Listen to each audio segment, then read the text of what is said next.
Welcome.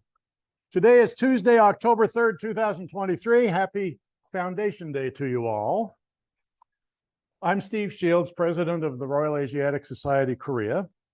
Appreciate you all being here. And really a great word of appreciation to Don Kirk. Where'd Don end up? Oh, there you are back there. Don put out the word to all of his journalist colleagues and other friends, and we really appreciate that. I express RAS Korea's sincere gratitude to the Asia Development Foundation for their continued financial support. You are cordially reminded that lecture content does not necessarily reflect the opinions or positions of the Royal Asiatic Society, Korea. Tonight, we're joined by Andrew Nagorski, former editor of Newsweek, longtime foreign correspondent, and you can see the title of his lecture here. Andrew grew up in Seoul. He attended Seoul American High School on Yongsan Garrison, and I think he probably has a little bit to say about Korea then and now, the state of journalism. His latest book is called Saving Freud, The Rescuers Who Brought Him Freedom from the Nazi Holocaust, and several other books that Andrew's written that he may wish to let you know about. So I'm going to not take any more time. I'm going to welcome Andrew Nagorski to come and speak to us.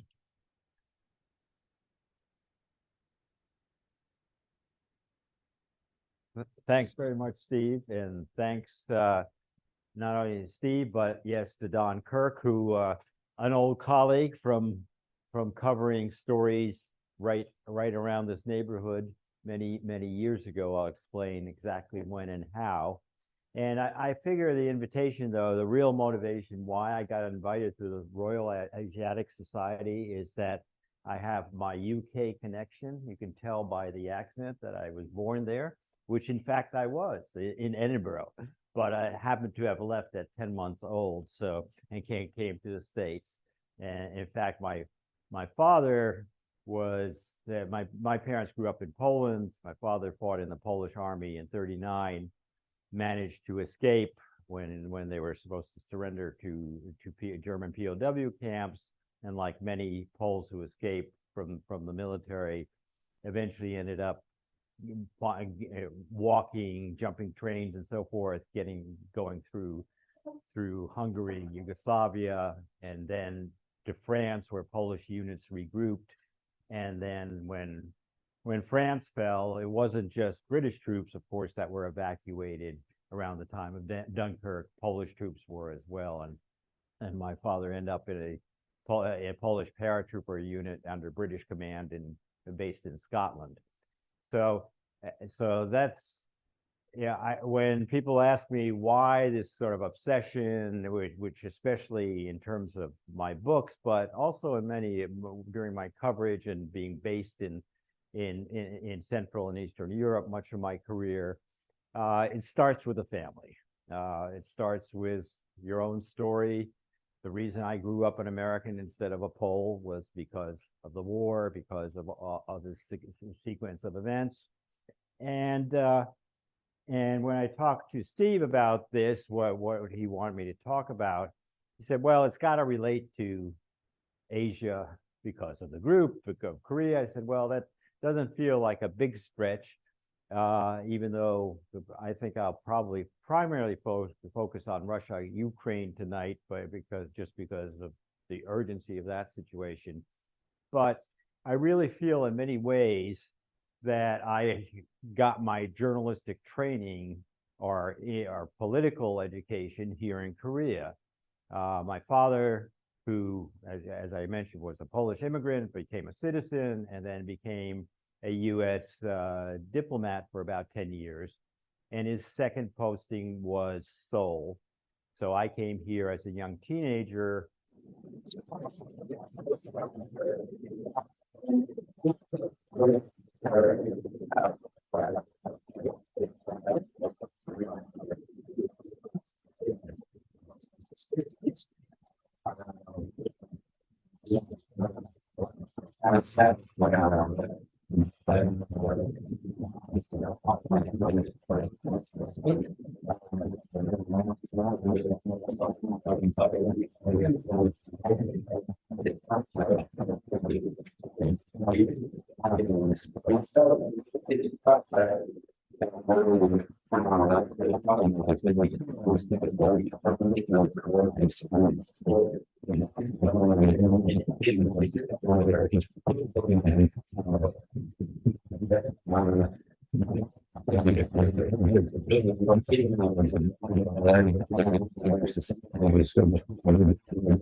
People are complaining about audio. All right, is that any better? No? No. You want me to hold the mic? No, it's online. Oh, okay. All right. That mic only works online. Uh-huh. Do you need him to use the PA system? Would that be helpful if you use the PA system as well? Are you folks here in the room?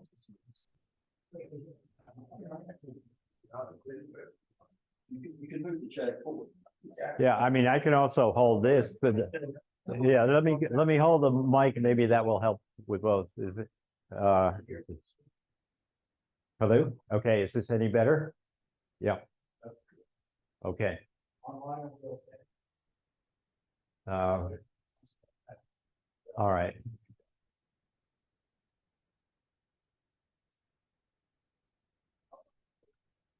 All right, well, I guess the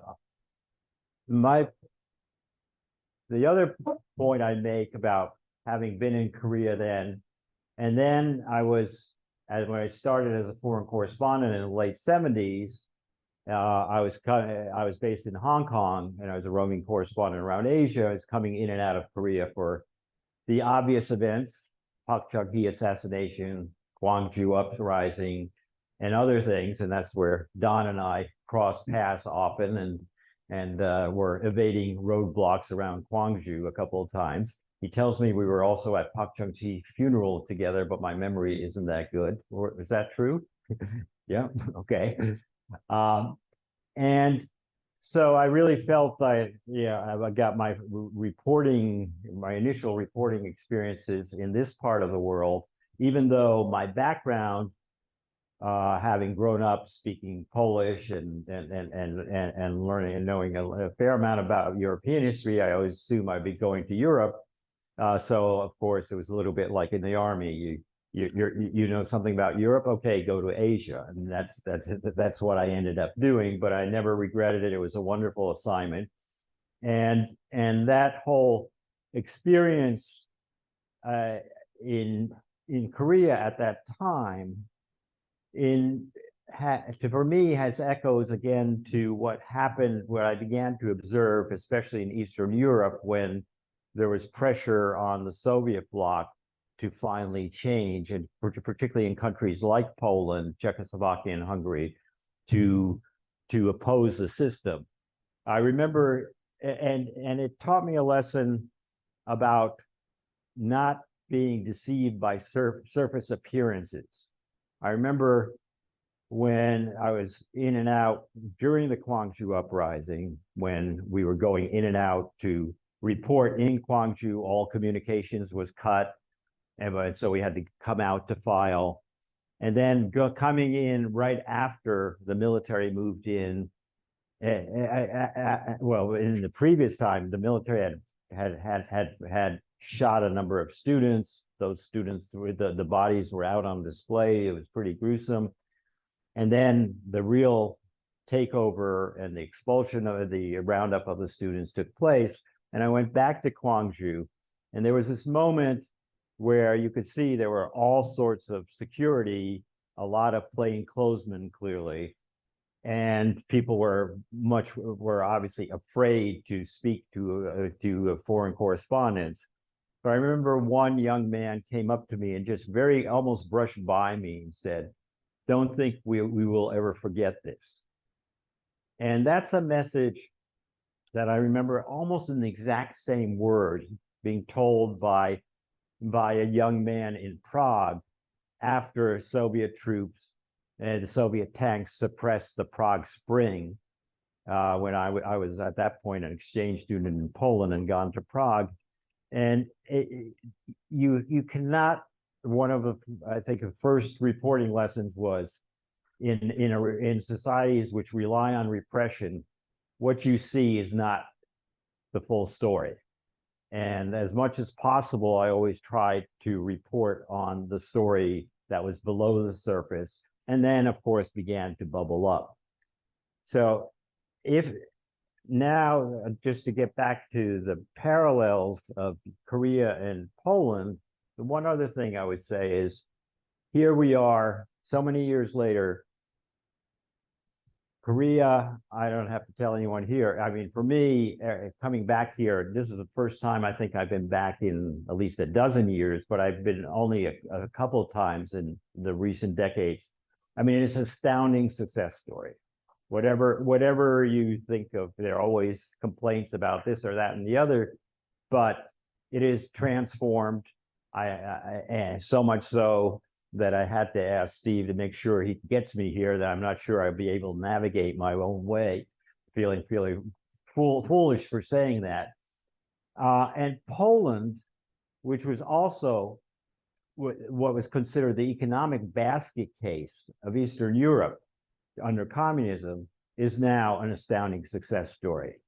And every time I go there, and I do go there still fairly often, I'm involved with the Polish American Foundation, it is, you know, not only just the architectural transformation of these cities into modern cities, but the spirit of the people, the determination of people to get ahead and to really, and the sort of the self-worth you feel of people in both places is very, very impressive. And the stories of the old days about economic shortages and all that seem very, ancient history. And that combination of parallels is all fine, but the parallel of the neighborhoods is still not fine, obviously. Poland is now next door to the major war between Russia and Ukraine, and was on the front lines It was the one that received the first wave of about 2 million Ukrainian refugees. It was the one that provided the first wave of military and civilian supplies to Ukraine. And so there's no, you don't have to convince anyone that what's happening in Ukraine, between Ukraine and Russia, matters. There are tensions in the Ukrainian-Polish relationship now for all sorts of reasons. There are historical tensions going back to World War II. There are tensions about things like Ukrainian grain that's supposed to flow through and then overflowing into the Polish market and really really being a problem for Polish farmers and therefore for Polish politicians. All that's true, but there is a sense that what happens in Ukraine is central to our fate as well. And I think it is to say, okay, that's happening way over there, Korea's here. It's clearly both Koreas realize that they are being made into players here, and whether they like it or not. And it's how they handle that in terms of especially South Korea providing backfilling military supplies and so forth. And it puts them in situations, some of which they're happy to do, some of which they obviously are a little squeamish about doing. But again, there are those parallels which I find very interesting. The major difference, though, is that both countries still have neighbors who are dictatorships, totalitarian states in different styles, different degree, but they have not undergone the transformation that South Korea has or Poland has. And so I think I might spend just a little bit of time on the question of why Russia is doing this in the first place, and what it is in the nature of Russia that creates this situation. Because obviously, this is a situation that is the product of the decision of Russia, or more specifically, of Vladimir Putin. And when I was in Moscow twice as a correspondent, first time in the Soviet era, 1981, 82, right after I came from Hong Kong. It ended in 1982 because I was expelled at the end of my stint there. Or actually, it was 14 months into what was supposed to be at least a 3-year stint. In those days, of course, Russia was very Soviet, very stagnant. It's hard to make up how bad the political and economic situation was. And to give you, we talk about, I know you can talk about the North Korean economy and all its problems and its inability to feed its people. Russia was also a country where it was dysfunctional economically, even if it had a nuclear arsenal and a large army. And it was the kind of thing where, as a correspondent, if I traveled, for instance, to northern Russia, to a town called Vologda, which was a dairy region, and asked for went into a store and sought to get milk or butter, they looked at me like as if I drop off the moon. We have no milk, we have no butter. And I kept insisting, well, I like some milk. And finally somebody told me, well, you can get it at the pharmacy. And say, pharmacy, why? Well, if you have a prescription based on the fact that you have a child under 6 months old who needs milk at home. If this was the extent of the shortages, it sort of made, and of course, housing, everything else in life was incredibly, in the central planning system, the only thing that worked was the military supply.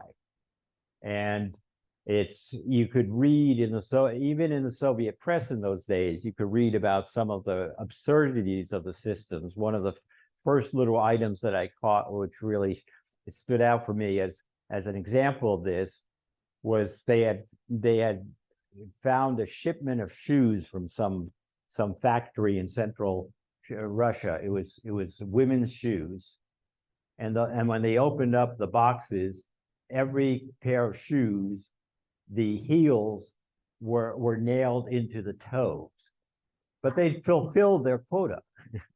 So yeah, so you had a system that logically you said could not survive, but it survived for quite a while.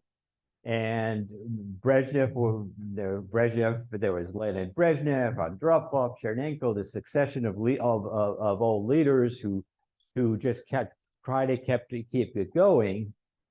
And then there was the moment of truth when the Politburo said, we got to get somebody younger in there. And here in comes Mikhail Gorbachev. And Gorbachev says, I'm going to reform this system and make it work. But it's still going to be the Soviet Union, it's still going to be communism. And in a very shorter order, what happened was there was attempts to loosen up in some areas while still keeping things tight in others, and things began to really shake and rattle. And to Gorbachev's credit, he did not go the old route and send in the tanks, particularly when the satellites, what were called the satellite countries like Poland, began to rebel and the solidarity movement got going. But he still thought he could save the system. Of course, without getting into all the details, hardliners try to throw him out. He comes back. He's still saying, I could have saved the system. But both sides at that point, the reformers think he hasn't gone far enough. The hardliners hate him, and he's out. And then a new leadership comes in the 90s is a period where I actually managed to get back in the Soviet Union when Boris Yeltsin was president. And for a while, it looked like Russia might really develop into a more normal country. The elections actually meant something, even if there was huge tampering and manipulation. The media was much livelier than it ever was before or ever since. But then, towards the end of the 90s, Yeltsin is reeling around. He's increasingly lost control. The corruption in his inner circle is totally out of control, and his drinking is out of control, which was quite evident. And he wants somebody to succeed him who can at least guarantee him that his close family and so forth will not be prosecuted by the next administration. So he comes up with a guy from almost nowhere, a guy who was who at that point was the deputy mayor of St. Petersburg and then moved him up in the Kremlin administration, Vladimir Putin. Now, Putin was, of course, a young KGB guy. When 1989 happened, he was stationed in East Germany, and he described how he remembered when the wall was falling, how in his station they burned so many documents that the furnace burst, and he was bemoaning the end of the Soviet Union. But he was then saying, I'm going to adopt, I'll be a new modern leader.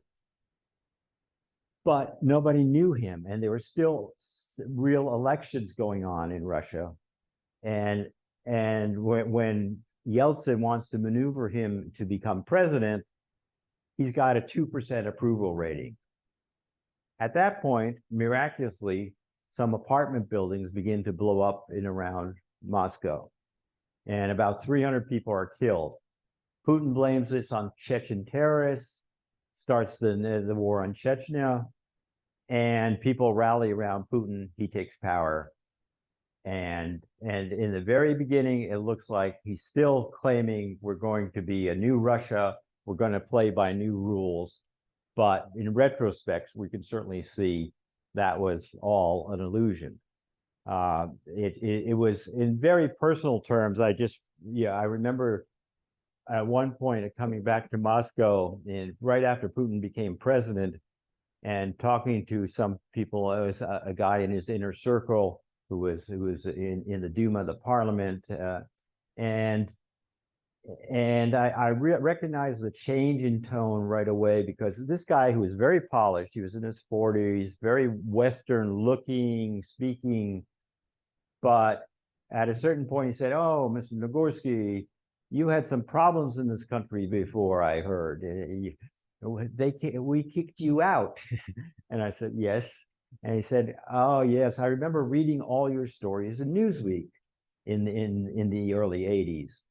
And I said, "Well, that's interesting, because ordinary Russians did not get to read stories in Newsweek." And he was a university student then. He said, "Oh, yes, but I was already working for the KGB, so I had access to everything." And his message was, now KGB background is a badge of honor and pride. In the 90s, people hid that for the most part. So that was a change. And then the question is, why then, just jumping forward to Ukraine, why does Putin feel necessary to attack Ukraine? The one answer is one provided by Zbigniew Brzezinski, who was the national security advisor for Jimmy Carter. He said, with Ukraine, Russia is an empire. Without Ukraine, it's just a country. And what Putin was offering, he's saying, we're going to I've got to offer something. I'm offering more repression, and that became more and more evident with the political assassinations, the muzzling of the media, and so forth. But at least I will restore your glory. And Ukraine was target number one. The other part of it was that in Ukraine, there also were people of the same mold as in Russia, people who had been in the party, in the security apparatus, and they largely ran the show for a long time, after even the collapse of the Soviet Union. But then there was the Orange Revolution in the early 2010s that deposed that group. And that was an example that frightened Putin and his entourage, saying, if the Ukrainians, who are so similar to us in many ways, can do that, and if it can work in Ukraine, and you can have a more open democratic system, and pry the levers of power away from this small group controlling the system, why not do it in Russia too? And all I say is, when think about Ukraine, think about Russia, the message is that I think that was a real fear of Putin. Yes, it's empire grabbing, but it's also to show that people who try to do this don't try to do it in Russia. And it's all about keeping power in Russia as much as possible. So this is a system which is now reduced to survival mode and brutal survival mode. And that's what we're dealing with. And I think for the implications, although, are beyond the implication just for Russia, Ukraine, and the immediate neighbors. Again, Jens Stoltenberg, the NATO Secretary General, in a talk I heard about a week ago, right before I came here, was making the point. He said, if Americans care about Asia, they cannot allow Putin to win, because the message is certainly to China, to Xi, that this kind of behavior can work, and in the long run, you may pay an initial price, but then you can maintain things as they were. So I would just say, to go on one other thread, this kind of observing these kinds of political developments, and then I went on. I became more and more interested in how dictatorships are formed, how they function, and that also led to my interest in the rise of Hitler, the Third Reich, and that which has been the subject of many of my books. And I came to a couple of very simple conclusions. First of all, nothing is preordained, predictable, in history and contemporary or previous history, we tend to look back and say, okay, Hitler was coming to power. It was inevitable given the circumstances of those societies, the aftermath of World War I. Well, it wasn't. A simple example, Hitler had his abortive putsch in 1923, where he's marching arm in arm in Munich, and never expected the Bavarian authorities to oppose him. They send out the police. They fired some shots into this group of Nazis, which was still a very small movement. And he was marching arm in arm with an aide. That aide got a bullet right in the chest and was killed. And he actually yanked Hitler down and dislocated his shoulder. I'm convinced if the trajectory of that bullet in 1923 had been a bit different and it hit Hitler instead, I don't think we would have ever had the Third Reich, the Nazis. You might have had a military dictatorship in Germany at some point for all sorts of reasons, but not the full-fledged Third Reich, Holocaust, and probably not World War II. So there's a lot of chance in history, and the role of individuals cannot be underestimated for positive or negative. Positive, 1941. 1940-41, when Hitler's forces had taken control of almost all of continental Europe. If it hadn't been for Churchill in Britain being the one person who's saying, no, we are not giving in, if some of the other people in his cabinet had been in power without him giving them the backbone they had, who knows if the Germans would not have prevailed in that conflict. So leadership is extremely important. The movements from below are extremely important, as we saw in Korea, in Poland, and in other countries in Eastern Europe. And then you also have to come up with what works, what doesn't, what chance events. And I would say, when you look at Ukraine, Russia right now, it's so much tied to one man's decisions, Putin's, that if for any reason Putin disappears, who knows what will happen. But I think the course of history is going to take another sharp turn. And I would say, even if it's another hardliner, there'll be plenty of incentive, I think, to change things. Because just consider, the other thing I like to do when looking back at history and the events I've covered is give a little bit of a what if scenario. What if Putin or any other Russian leader had decided the fact that Ukraine's had more and more aspirations to be part of the Europe as a whole, in the EU, NATO, and so forth, if they saw that as a positive thing rather than a negative thing? Why not? Because if Ukraine was a success politically, economically, and integrated into Europe, why couldn't Russia be too? It would be an easy transit point. But that assumes a certain vision that, of course, this leadership does not have. It also goes against the grain, unfortunately, of a lot of kind of Russian instincts that I've seen over time.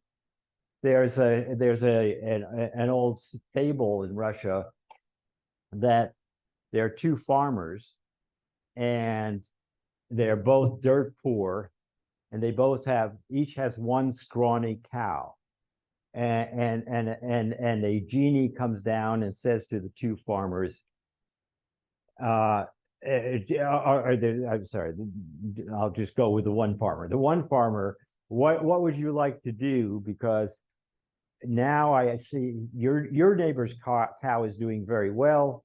Your cow is scrawny and almost dying. It provides no milk, no sustenance to you. If you have one wish, what's your wish going to be?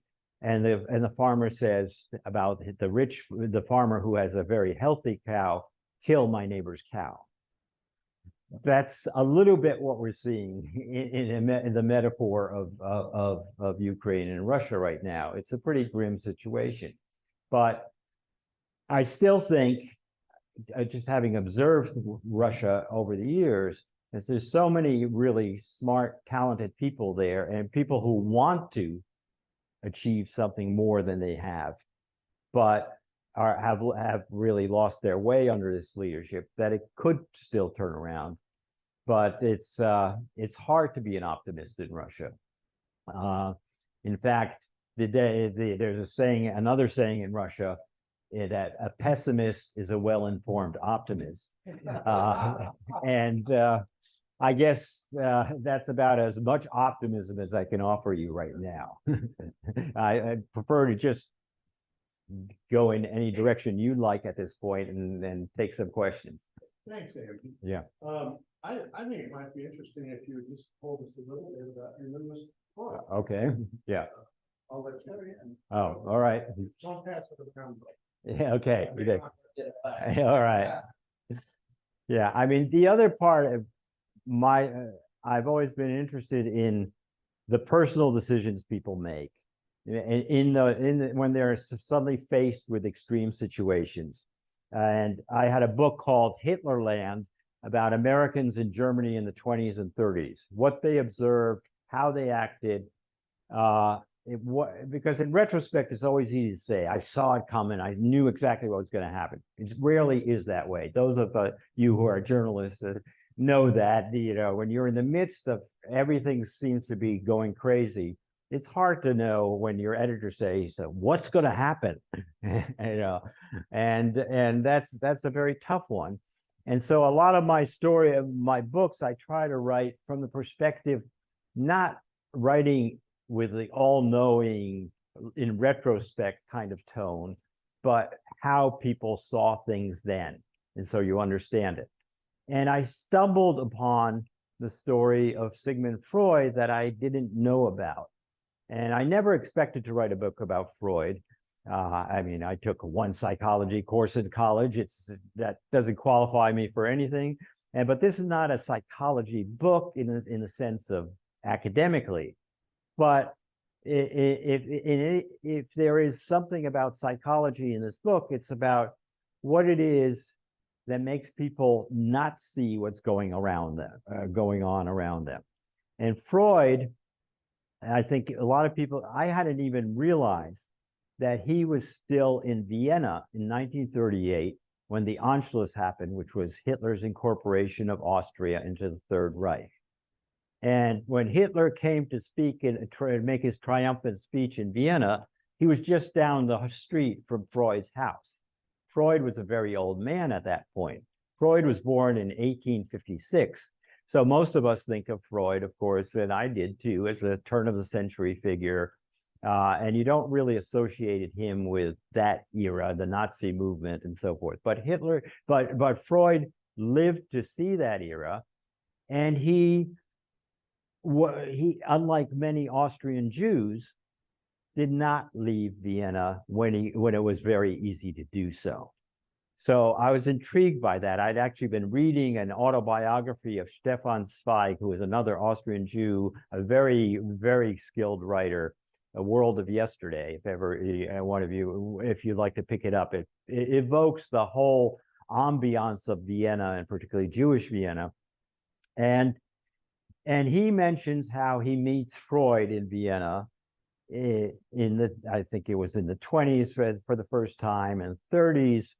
And then Zweig realizes once Hitler takes power in 1933 in neighboring Germany, the neighborhood is going to hell, and I'm getting out of here with my wife. And he goes to England. And the next time, then there's no mention of Freud in his memoir until 1938, when he says Freud has arrived in Vienna. He's barely escaped the Nazis. And he mentions several people who helped him escape. And I thought, how did this happen? Why did Freud stay for so long? So I so my story reconstructs Freud's life and his attachment to Vienna and all the various reasons, including his his sickness. He had a cancer of the jaw from cigar smoking. You know, everyone's seen the cigar smoking of Freud. And he was a man who was revolutionary in his ideas for the time, but very set in his habits and his ways, and did not want to go into exile. And so that fact that even Freud, who has such insights into the human condition, was in denial, I found a fascinating story. And then the people around him, even more so in many ways, because he attracted, of course, people, many of whom were at first his patients or his followers, and then became members of his inner circle. Someone like Marie Bonaparte, that name rings a bell, I think, the great grandniece of Napoleon Bonaparte, who was a woman who was in Paris, but had gone to Freud for treatment for sexual issues, which of course was not uncommon. She was very active sexually, but frustrated sexually, and then she becomes she's very well connected. She's royalty, and she's got money, and she's one of the major characters who helps get Freud out of Vienna. An American ambassador, William Bullitt, also, who was in Paris, who had before been in the Soviet Union. There are a number of people here who I just found the backdrop of this book of what was happening in Europe at the time is one I've dealt with and studied elsewhere, but the cast of characters is a totally different cast of characters, and I found that really intriguing. Yeah. So I'll let you just call on. Okay, okay. Yes, sure. Yeah, thanks. Just going back to Russia, Ukraine, about Star Games, whoops, and Star Games and End Games. I mean, Putin was this, in many ways, a genius geopolitician. You know, he won Chechnya 2, Georgia, Crimea, did pretty well in Syria, okay in Donbass, and now has made a terrible mistake.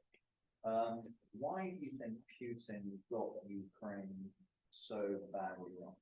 And in terms of endgame, as someone who's been in the grid, you've seen our DMZ, of course, is benchmarked by the sea, or bookmarked by the sea on both sides, and 160 kilometers. In Ukraine, front line now is about 1,300 kilometers. What's the potential end game for the Ukraine war? Well, I mean, for why Putin overshot, I'd say it's almost inevitable that someone like that overshoots at a certain point, because you can't retreat if you're a Putin at this point. You can't say, I overshot.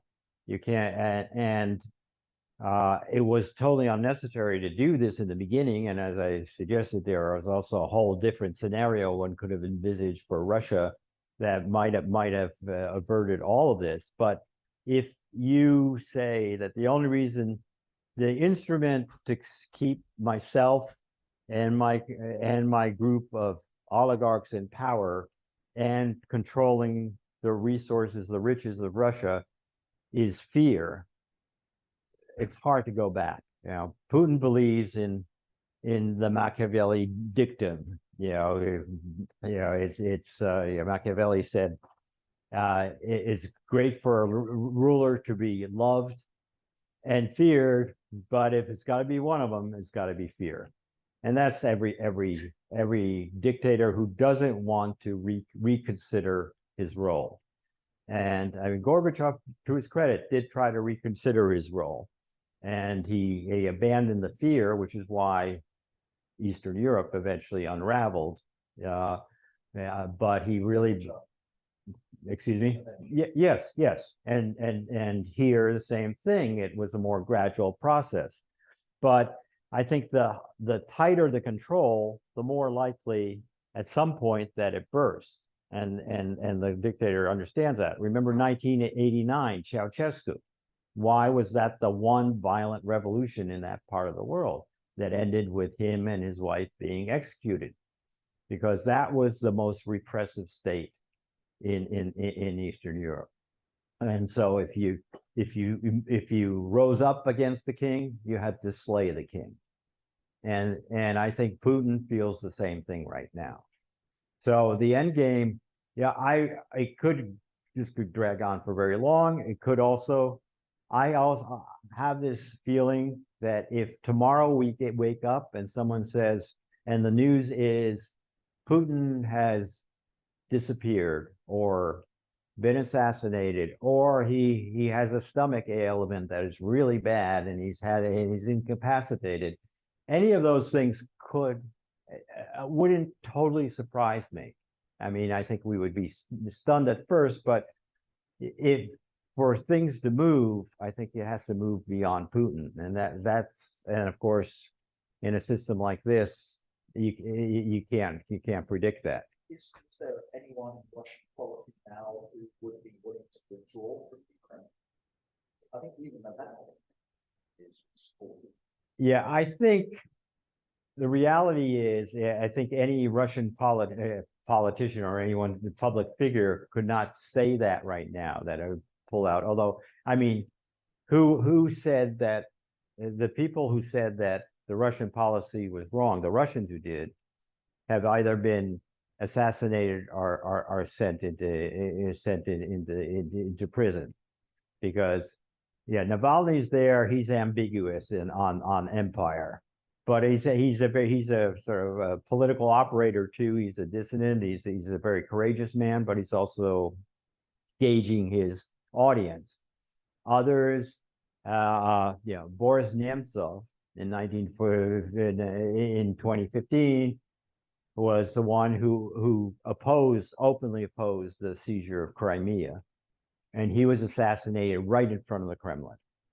I mean, that's like being walking in front of down Main Street during a military parade, and saying, "Oh, who knows who assassinated him?"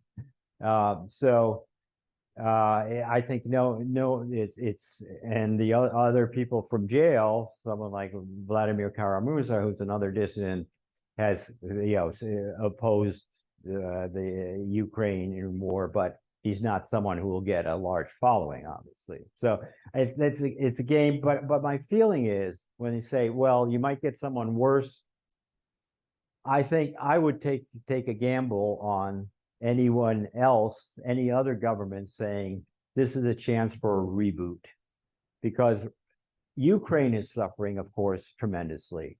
Surrounding nations are feeling the effects, but Russia is suffering too.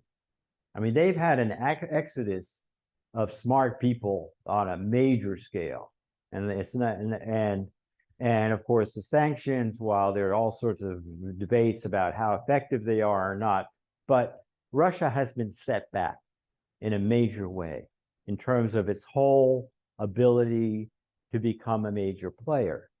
And the irony is Russia always has had this complex about, are we treated seriously enough under any regime? And they want to be seen as a big power, but also have fears. And by the way, also of China. There's much to talk about the China-Russia relationship, but everyone knows that in terms of political clout, economic clout, who's the big brother there? And even when I was there the first time in Moscow in the early 80s, during the communist era, there was a sense, and China was still a long way from what it is now. There was a sense that at some point, China may become a much bigger player. And I'll tell you specifically how this manifested itself. In Russia, there are always the anecdotes, which are the little jokes. And one of them was that Brezhnev and Reagan are having a conversation about the future, and Reagan is showing Brezhnev all the new American gadgets, including a TV, which can look into the future. And he said, gosh, really, you have that? Let me see the news from, let's say, 2023. And so Reagan turns it on, and there's news about the United States, there's news about China, there's news about Korea, there's news about various countries. but nothing about the Soviet Union. And as the broadcast is almost over, and Brezhnev says, "Why isn't there anything about the Soviet Union?" And Reagan says, "I'm sure there'll be something." And at the end of the broadcast, the announcer says, "And all was quiet on the Chinese-Finnish border today."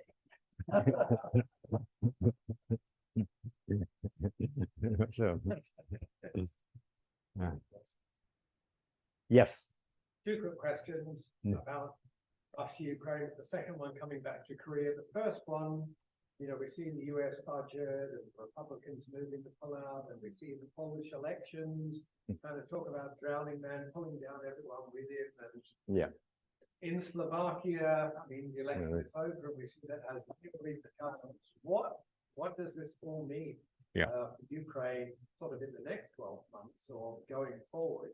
War fatigue amongst everyone, or really people turning against it. And secondly, for South Korea, if North Korea very publicly does begin supplying large amounts of artillery to Russia to use in the war in Ukraine, what situation does that put South Korea in, which so far has been working on the technicality that even though it was saved by international intervention, it won't provide weapons to a country that is at war. Where does that sort of pull back with Ukraine, and where does that put South Korea if, and it seems very likely. Well, there's no doubt that we're seeing a fraying, and I see in Poland in particular, which had such support for Ukraine, and still there is a large support, but there is now real friction and resentment. Now it's a little bit like the Korea-Japan relationship. It's obviously the power balance was different, but you could never quite forget historical animosities and that. And during the war in those borderlands, many Ukrainians were serving German forces, and of course a lot of them were in the Soviet forces. But the Poles remember especially the German units with Ukrainians who were killing a lot of people.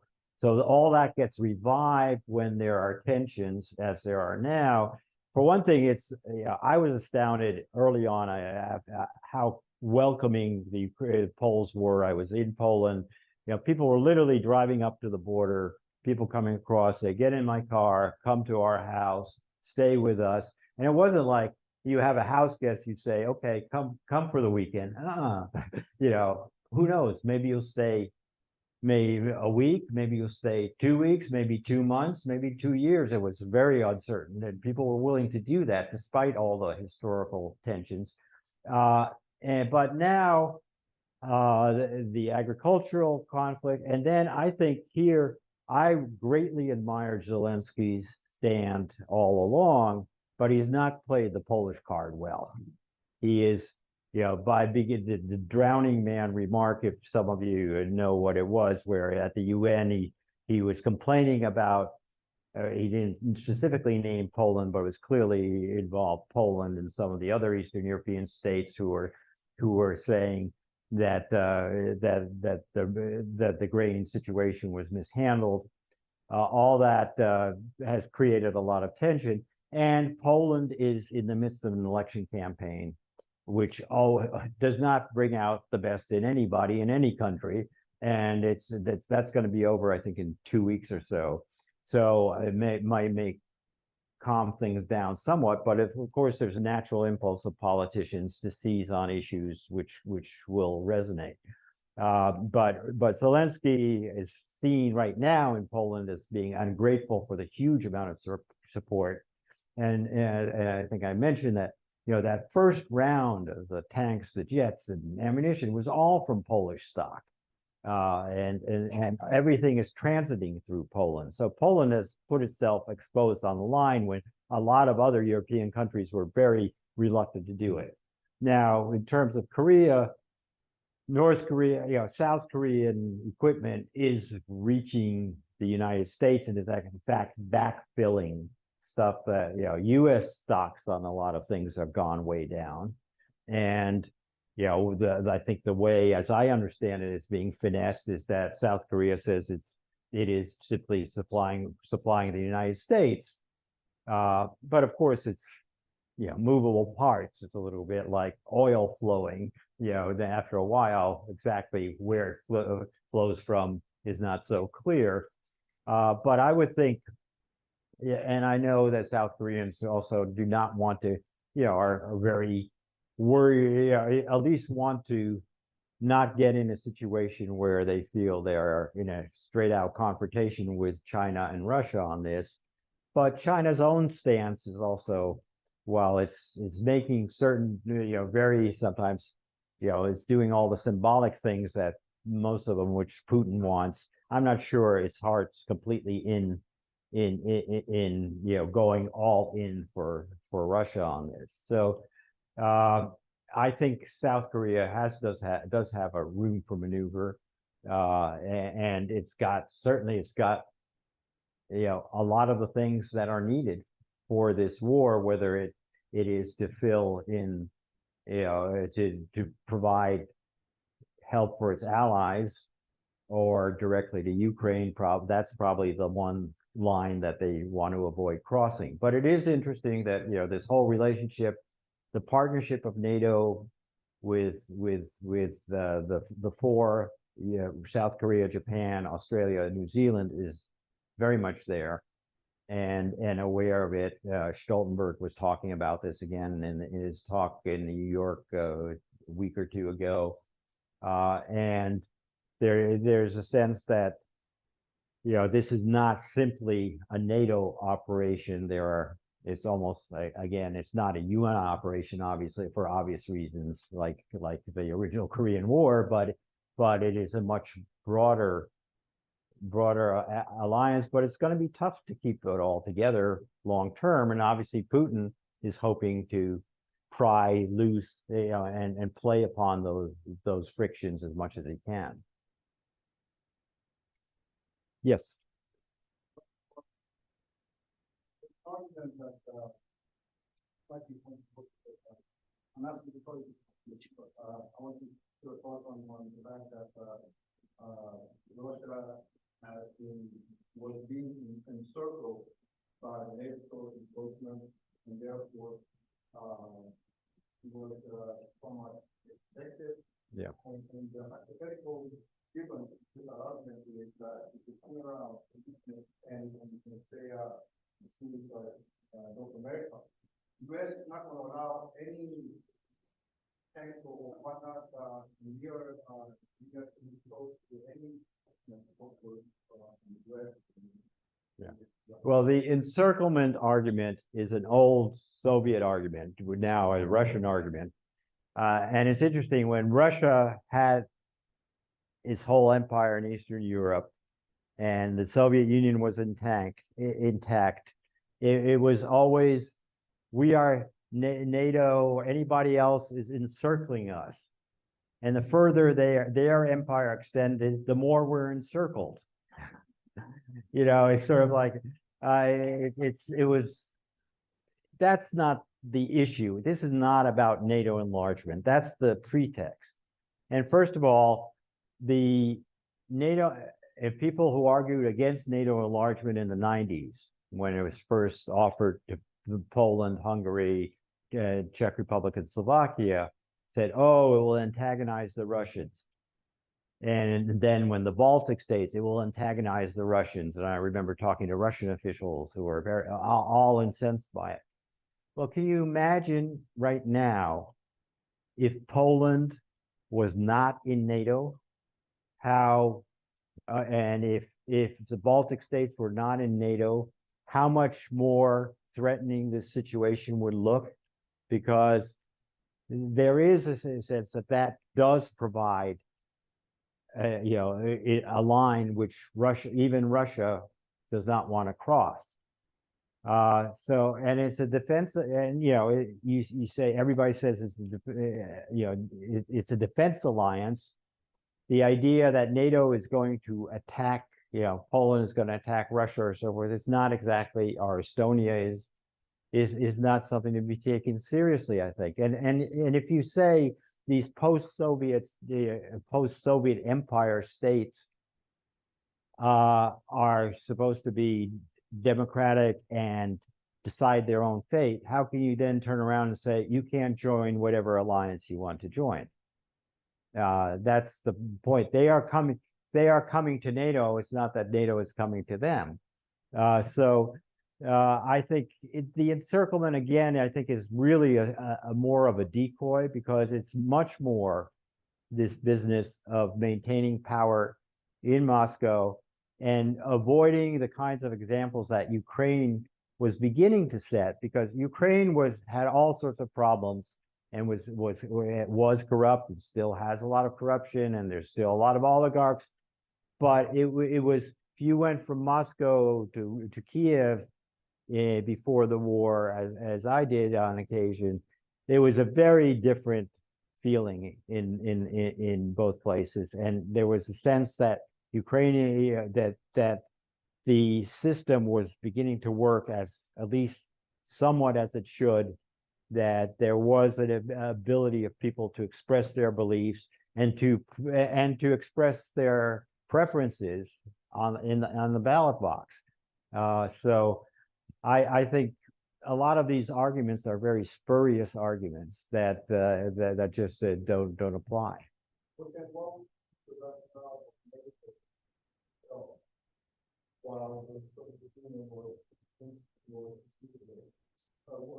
It's true that there was this case of we disband NATO, or we disband what is the Warsaw Pact.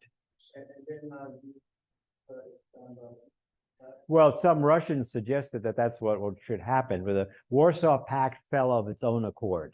Once the Eastern Europe, Poland, Hungary, Czechoslovakia became really independent countries, they all said, we want out.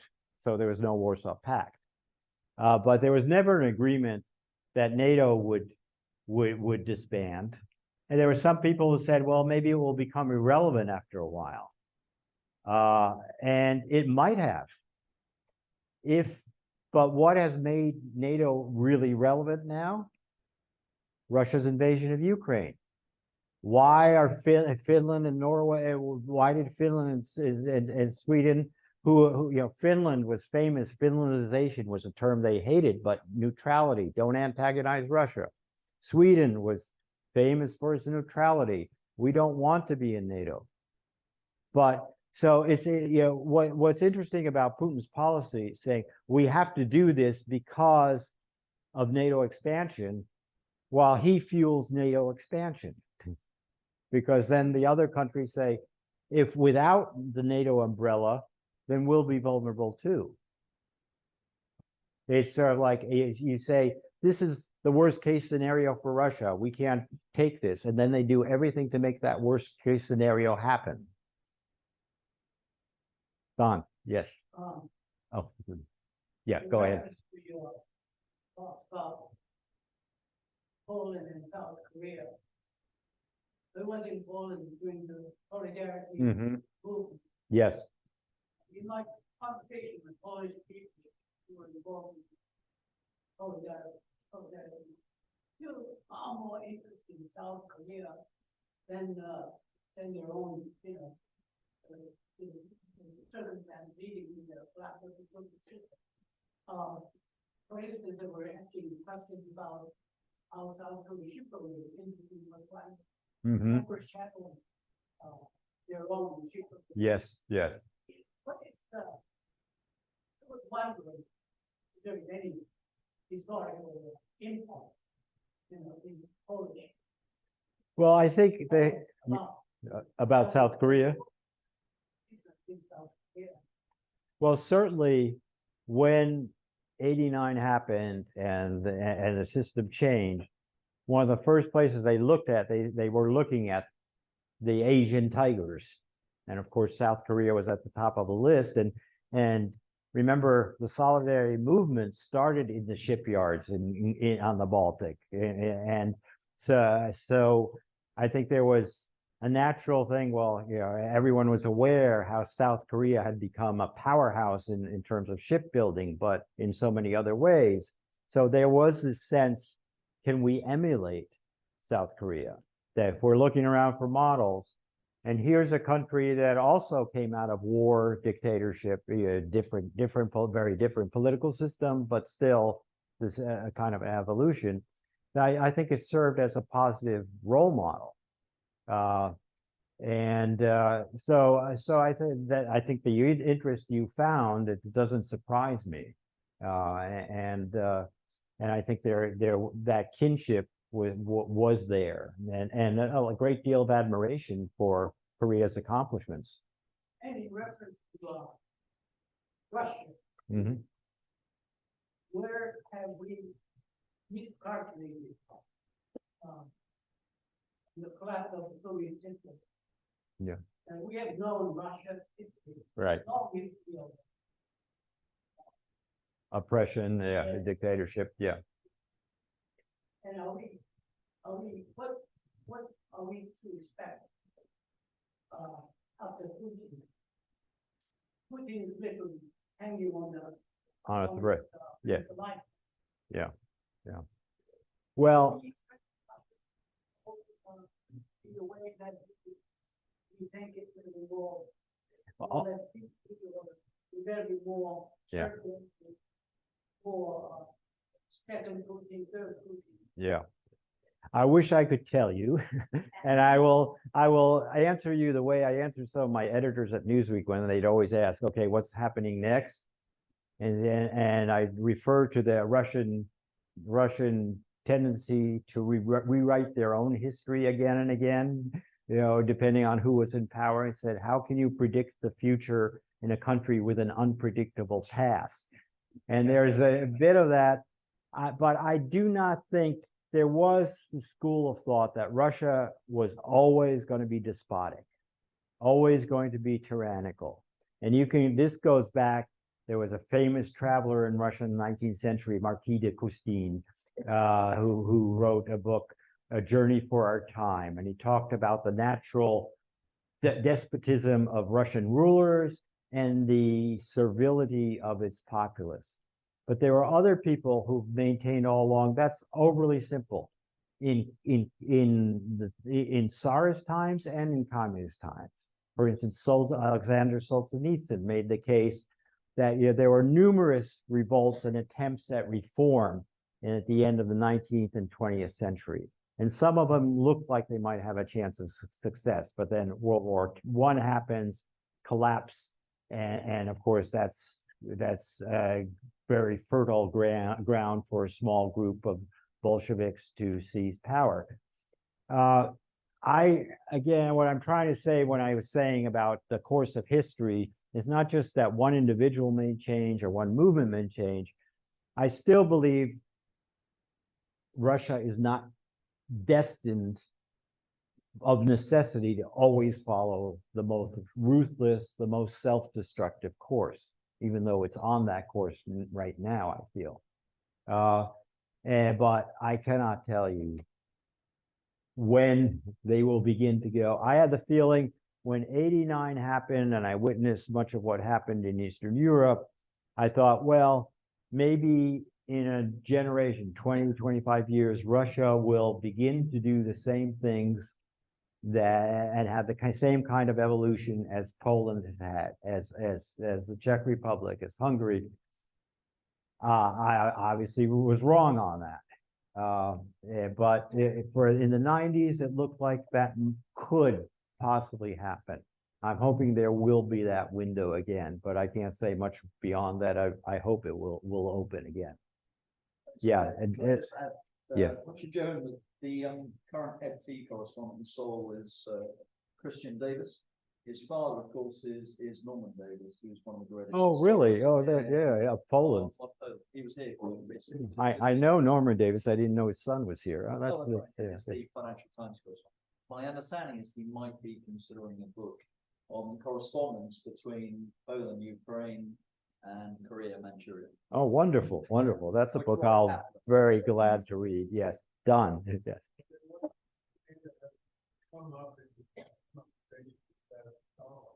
Yes. Who after all had quite a record in Ukraine also. How did you manage to get away with it so long? And how is Stalin a model for Putin? Well, Putin has had very, very ambiguous statements about Stalin. He is, but basically he's tolerated a resurgence of kind of the sentiment. Well, yeah, there were some nasty things done, but he kept things under control. Millions were killed. It's the same, the mentality of the people who feel the old system was really not so bad is still there. And there's always been this, it's not an either or. Here, let me give you one other anecdote. Right after that failed putsch in 1991, when the hardliners tried to take over, Boris Yeltsin stands up against the tank, and everyone's very hopeful that Russia's going down a new course. And I come to Moscow. I was based in Warsaw at that point, and I suddenly get an invitation to interview someone at the Lubyanka, the KGB headquarters. That's not an invitation you normally wanted, because the interview was going to go the other way. But I was very curious. I go there, and I get this KGB official, which had just been renamed the FSB. They keep renaming the security agency to give it a better image. And he gives me this whole spiel about how the security service had really helped Yeltsin and the democratic forces gain control of Russia and save the day. And this is a totally new security organization. It's not the old KGB, it's a new FSB. There's no similarity. And at that point, I just asked him one question, say, how long have you worked in this building? And he said, 35 years. I said, okay, I guess you're totally reformed.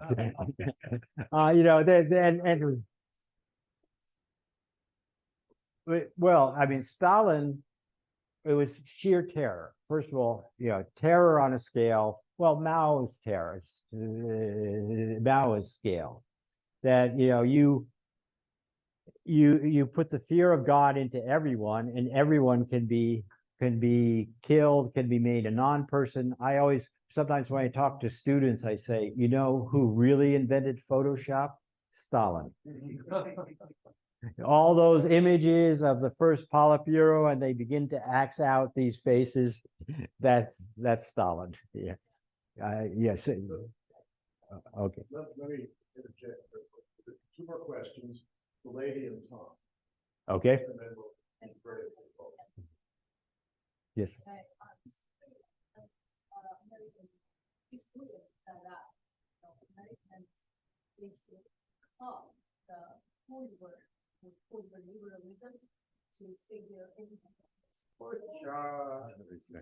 Their own politics, right? The situation becomes more kind of thing. So I just wonder, what do you think about the Cold War? About the Cold War? Yeah. Well, there was a lot of history to do. On the Cold War. Well, I think it was, it was one of these things again that it was at the time, there was really no alternative to Cold War except for the obviously hot alternative. And there were some parts of it, that were, you can analyze particular chapters of the Cold War and what was played out well and not. But the basic idea that when this Stalin, getting back to Don's question, was if you're dealing with a Stalin, there is very little room for compromise, reason. You had to contain people. You had to contain the situation. You had to prevent conflict from developing, but also from Stalin from going further. So that policy of containment was effective for quite a while, and was absolutely necessary. It was not a pretty policy, but it was one that was spelled out first by George Kennan, but then carried out by others, and it was when you had and for instance, in crucial moments like when Stalin wanted to take Berlin, the western part of Berlin, having the Berlin airlift by make sure that Berlin continued to be supplied and that you did not allow the map of Europe to be redrawn by Stalin. American component with the fact that what we think about it, not just the historical fact or the whole relationship. I just wonder, yeah. I'm sorry, the fact of what? Or the next relationship. I wonder the facts of the inner politics in United States. Oh, in the United States. Oh, yeah, yeah, of course. Yeah, all of these debates we have about foreign policy, resonate internally and create internal conflicts and sometimes reasoned debates and sometimes very irrational debates. Like, for instance, in the McCarthy era in the early 50s, when there was a feeling in the United States that anybody who you disagreed with must be pursuing a communist agenda. That sort of thing certainly happens too. But if your question is, could the Cold War have been avoided? I don't think so, given the standoff between Stalin's Soviet Union and the United States and the rest of the Western countries. And Tom, yes. Yeah, thanks for a pretty coherent and I think a conversation you've presented and orchestrated amongst us. But at the same time, I wonder if it's possible for us to rise above kind of a Western paradigm, or what's the term? We have our own sense of who we are and so on, but so do the Russians, so do the Chinese, so do the Indians. And as we go through sort of conversation, we're all kind of working in the same sort of a common group thing. If we can rise above that and think of from Russian perspective, which you touched upon, I think the Russians are very consistent. We shouldn't be waiting for the Ukrainian war to shake out one way or another and say, okay, now we're into a new paradigm. Basically, we're going to be stuck with have on the screen like national superego. Is the Russians have a very strong sense of who they are in the world. And it doesn't matter if it's Stalin or Putin or the Tsar. And the Chinese have a very strong sense of who they are in the world. And now we're seeing the Indians being more open about stating who they are in the world because they have a really strong sense. So we in the West just assume arrogantly, well, of course, people are going to come into our direction if given the opportunity, because a better political system, better economics, higher standard of living, better human rights, which is kind of a Western idea. Whereas other parts of the world say, well, that's all very good, but we're not the West. We're Russia, we're China, we're India. I would say, there's a lot of validity in that, but say, especially with Russia, as I've known Russia over the years, I would be very wary of making generalizations, the Russian view, and simply as identifying it with the political establishment, the political leadership, because they may not be able to express any dissent. That doesn't mean that they don't dissent, that some people don't dissent. It's like those public opinions polls which say, oh, Putin, he's got the support of 90% of the people.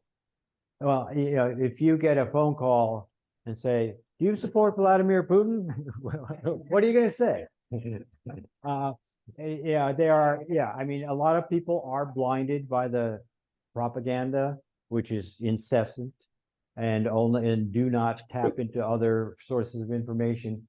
But I think there are a lot of people who, if they could, would say, we would like to alter the course. It may not be, as you say, kind of a Western style exact, but I'm sure the answer is no. Do you want to be Russia with maybe some Western attributes. Well, but do you want to continue to be able to send your kids to college in the West if they feel like, or to travel, to go shopping in the West, even the most trite stuff? People realize that there are implications if you isolate yourself because of your actions get so extreme and create such a counter reaction. And I think a lot of people would just like to lead a more normal life, and a lot of people do not want to lose their sons to wars, and that was true even in the Soviet Union. I traveled in Tajikistan and talked to young Tajiks about the Soviet war in Afghanistan, and they may not have had a great political philosophy attached to it, but they understood this is not good. And I think certainly people realize that what is happening in Ukraine and the body count and the maimed people coming back, this is not good. And there should be some other way. And that is the basis for something that might develop into a more rational behavior in the future. Great, thank you.